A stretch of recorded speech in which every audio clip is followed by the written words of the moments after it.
So folks, we got some massive updates for all the Spider-Man and Venom fans out there. Last week was a huge one for Sony's Spider-Verse. Not only did we get the final trailer for Venom 3 with some incredible reveals, but we also learned that distant Danny Curran is stepping up to direct Spider-Man 4. Now before the last week, we thought that we had a pretty solid idea of what Spider-Man 4 was going to be. There were rumors it will be a more grounded Spider-Man story focusing on friendly neighborhood hero teaming up with the Daredevil to take on Kingpin. But then things took a turn with Spider-Man 4 now falling between the two Avengers movies in the heart of multiverse saga. Sony seems to have pushed for more multiverse storyline, and it looks like they really got it well, like they are doing well with it. But before we get into the more details, please make sure that you hit the subscribe button. It means a lot to me. It may just take a few seconds for you, and I'm doing my best to keep you all updated about any superhero news out there, so please, thank you. Now let's break it down what we know so far. According to industry insider Alex Perez from the Cosmic Circus, Marvel originally planned for a three-level Spider-Man story with Daredevil and multiple villains like Mr. Negative, Scorpion, and Prowler potentially appearing. However, with the Sony pushing for something bigger, it seems this three-level story has been delayed. Instead, we might see Tom Holland's Spider-Man and Tom Hardy's Venom final team up in this film. With the Venom crossing over to MCU, rumors suggest that the villain for Spider-Man 4 could be none other than Knull, the god of symbiotes, who is seeking for engulf the entire multiverse in darkness. Now we've seen saying for a while that Sony's endgame is to bring the Tom Holland and Tom Hardy together, and it looks like that's finally happening. After all, combining $2 billion franchises to make sure that they're gonna have a massive box office splash. Plus, with the Venom,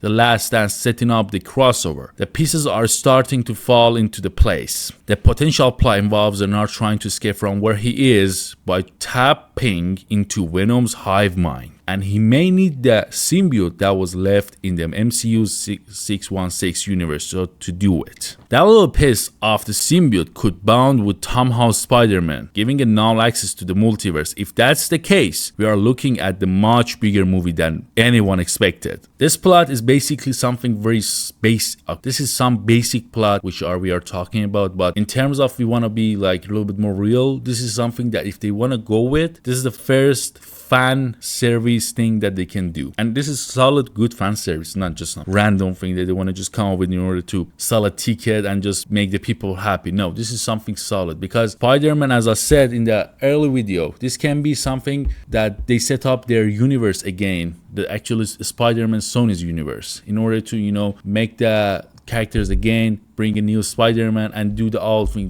So basically they are trying to reboot the universe also, as same as MCU like Marvel universe wants to do. So this is very something that I'm expecting to be something way bigger, and as we get closer to the basically getting a movie, and to be more specific, Venom 3, I'm expecting for something way bigger, and I hope they can nail this well. Like they can just go for a whole like multiverse with different villains using a Knull be a big bad for at the least like Venom 3, and also the next Spider-Man having a symbiote bond with Peter and get the special scene with the black Spider-Man and gets like into the fight with Knull, and also like we have like maybe Miles Morales on the side. This is something that's been talking about lately, that maybe we get the Miles Morales on the side, and this will be perfect. Imagine just having exactly what we had in the Spider-Man PS5, that Peter against Knull, and the moment he about to like beat the Knull, he's gonna be the big bad again, like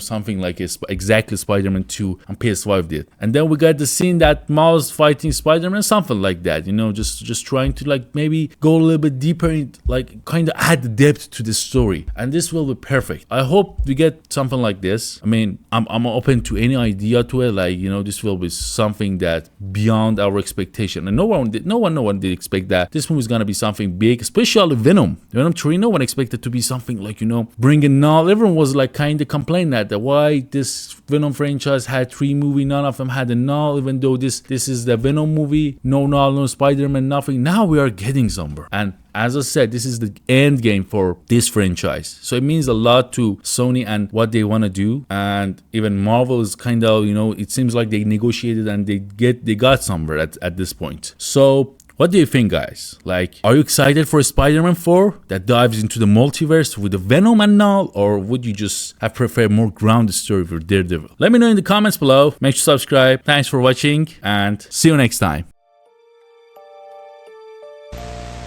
What is that? 1300 AD, they called this man the hero from the sky. He was prophesied to have destroyed the evil